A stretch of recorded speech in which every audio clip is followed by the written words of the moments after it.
Imagina despertar un día sin nombre, sin propiedad, sin familia, sin libertad. Imagina que tu vida entera puede ser comprada por el precio de una chaqueta de algodón y que tus hijos pueden ser vendidos antes de aprender a caminar. Esto no es ficción. Esto ocurrió durante más de 240 años en territorio estadounidense. Hoy vamos a sumergirnos, sin filtros, en los hechos reales y menos contados sobre la esclavitud en Estados Unidos. Datos tan perturbadores que muchos documentales jamás se atreven a mostrar. Pero también conoceremos la historia de una persona cuya vida reescribió la narrativa de la resistencia humana. Pero antes de contextualicemos los hechos, quiero que pienses en algo. ¿Cómo es posible que un país que se convertiría en una potencia mundial, un símbolo de oportunidad y progreso, haya sostenido durante más de 2 siglos un sistema tan inhumano, tan calculado y tan meticulosamente estructurado? Porque la esclavitud en Estados Unidos no fue improvisada.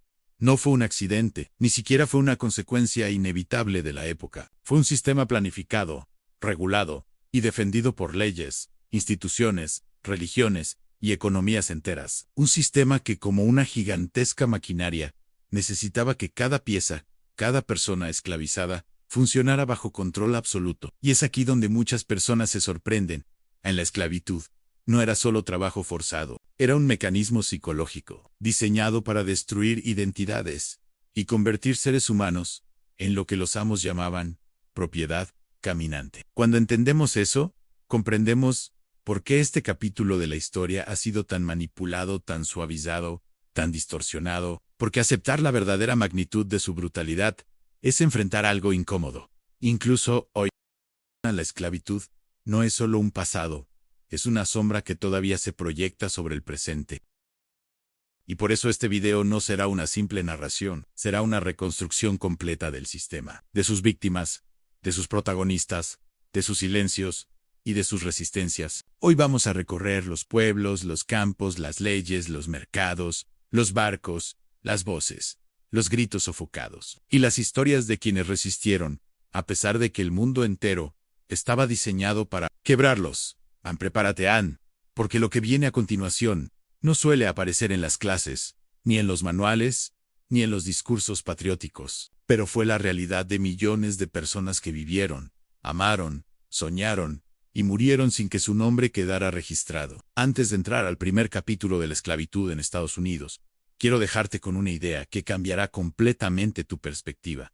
A la esclavitud estadounidense no comenzó con cadenas, comenzó con leyes, con palabras escritas en tinta que decidieron quién era humano. Why, and no. Y la primera de esas leyes, como pronto descubrirás, abrió la puerta a una de las instituciones más lucrativas y crueles que el mundo haya visto. La ley que lo cambió todo, para entender de verdad cómo nació este sistema. Necesitamos retroceder al siglo XVII, cuando las colonias inglesas buscaban desesperadamente mano de obra para cultivar tabaco. En ese momento, la economía era frágil, incierta, y dependía de trabajadores temporales europeos, pobres, prisioneros, endeudados. Pero todo cambió con una decisión legal, que muchos historiadores consideran el punto de no retorno. La ley de 1662, Parto sequeter ventrum, una frase en latín que escondía una crueldad inmensa. Significa en el hijo, sigue el estatus de la madre. Esta pequeña oración transformó para siempre la historia de Norteamérica.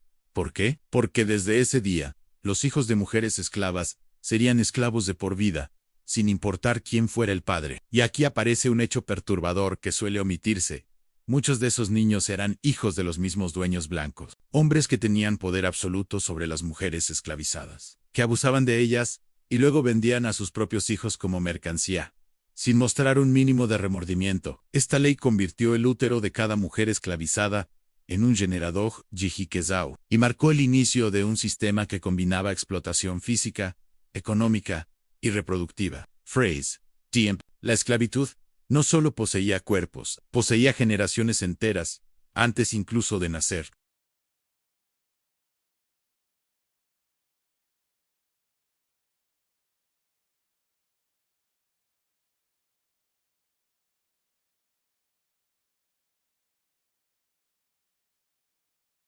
La compra y venta de esclavos no era un acto aislado ni escondido. Era un espectáculo público. Los mercados estaban en plazas, junto a iglesias, frente a edificios del gobierno. Había subastas donde hombres, mujeres y niños eran evaluados como si fueran ganado. Los compradores revisaban dientes, músculos, cicatrices. Preguntaban por la capacidad reproductiva de una mujer, como si se tratara de una yegua de cría. Y los esclavos, aterrorizados, sabían que cada oferta podía significar la separación eterna de sus familias. Un dato estremecedor que pocas veces se menciona. Los subastadores a veces untaban grasa en la piel de los esclavos para hacerlos ver más saludables bajo el sol. Otros los obligaban a sonreír, a mostrarse dóciles, para subir su valor. Algunos niños eran vendidos por apenas el precio de una gallina. Otros, especialmente adolescentes fuertes, podían costar lo mismo que una pequeña granja. ¿El origen? ¿Cómo comenzó realmente la esclavitud en Estados Unidos? El origen de la esclavitud en Estados Unidos es mucho más complejo y oscuro de lo que suele contarse. Cuando se menciona el año 1619, se suele repetir como si fuera una fecha mágica. El inicio oficial, el momento en que un barco inglés, el White Lion, llegó a Point Comfort, Virginia, con aproximadamente 20 africanos capturados, pero lo que casi nunca se explica es que aquel día no nació un sistema. Nació una duda, un terreno gris. Una zona legal sin nombre, sin reglas claras y sin conciencia del monstruo que estaba comenzando a formarse. En aquel entonces, las colonias inglesas aún no tenían leyes específicas sobre cómo tratar a personas africanas. Por eso, en registros tempranos, estos primeros africanos aparecen marcados como indentured servants, es decir, sirvientes contratados por un plazo, no esclavos vitalicios. Un estatus que, en teoría, los colocaba en la misma categoría que muchos europeos pobres que viajaban a América a cambio de años de trabajo obligatorio. Pero aquí está el matiz más revelador. Los sirvientes europeos tenían contratos con fecha de finalización. Podían obtener tierras al terminar su servicio. Podían casarse legalmente.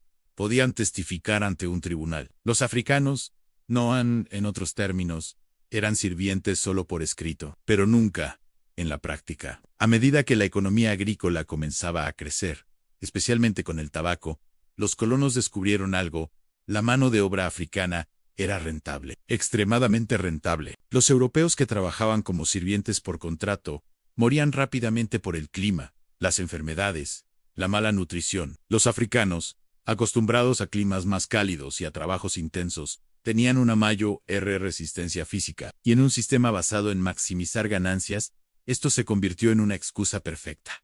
Así comenzó un proceso silencioso, pero implacable. No fue un decreto único ni una decisión repentina. Fue una cadena de decisiones pequeñas, frías, calculadas, ley por ley, castigo por castigo, sentencia por sentencia. Entre 1640 y 1705, los tribunales coloniales tomaron cada caso relacionado con africanos como una oportunidad para definir un nuevo precedente. Por ejemplo, en 1640, 3 sirvientes escaparon juntos, un europeo, un mulato y un africano. El europeo fue castigado con años adicionales de servicio. El africano, llamado John Punch, fue condenado a ser esclavo de por vida. Este caso es considerado por muchos historiadores como la primera sentencia de esclavitud vitalicia en la historia de la colonia. Años después, comenzaron a registrarse castigos más severos, solo para personas negras, incluso cuando cometían las mismas faltas que los blancos. Se emitieron leyes que prohibían a los africanos portar armas, testificar contra blancos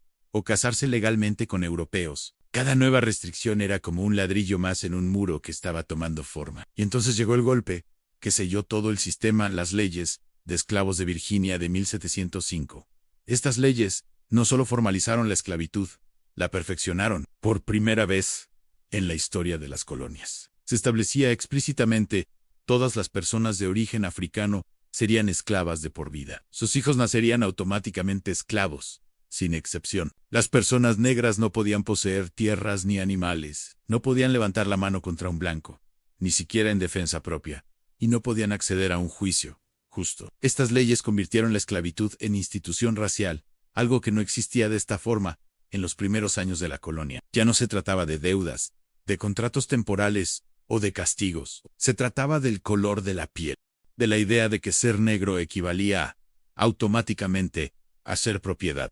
En 1705, la esclavitud dejó de ser un sistema de trabajo y se convirtió en un sistema de identidad. Y esta identidad, creada artificialmente por leyes coloniales, se extendió durante más de 2 siglos, moldeando no solo la economía, sino la sociedad, la cultura y la mente de todo un país. Ese día no se formaron solo leyes, ese día se fundó una realidad que aún hoy sigue teniendo consecuencias visibles. La economía que se construyó con sangre, aunque Estados Unidos se enorgullece de ser la tierra de la libertad, la realidad histórica es mucho más oscura. Para finales de 1800, el 50% de toda la riqueza del sur provenía directamente del trabajo esclavo.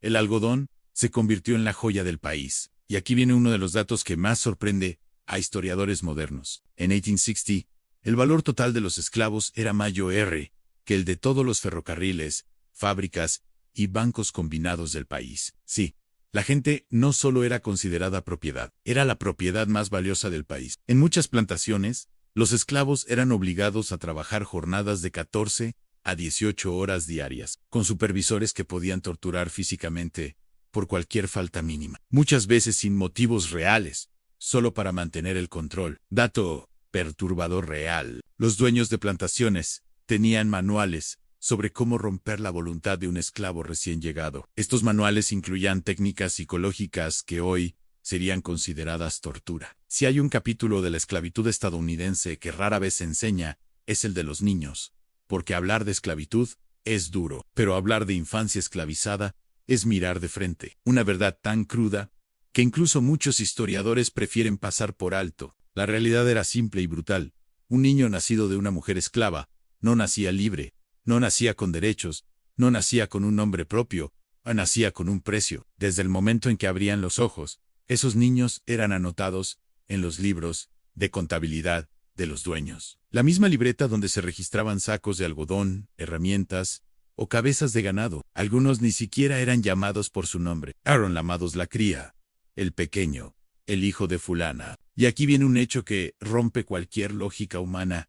Legalmente, no importaba quién fuera el padre. Podía ser otro esclavo, podía ser un hombre libre, podía ser incluso el mismo dueño blanco de la plantación. Da igual, el niño siempre pertenecía al amo siempre. Dale like si te sorprendió y seguimos con más Brainy Beats.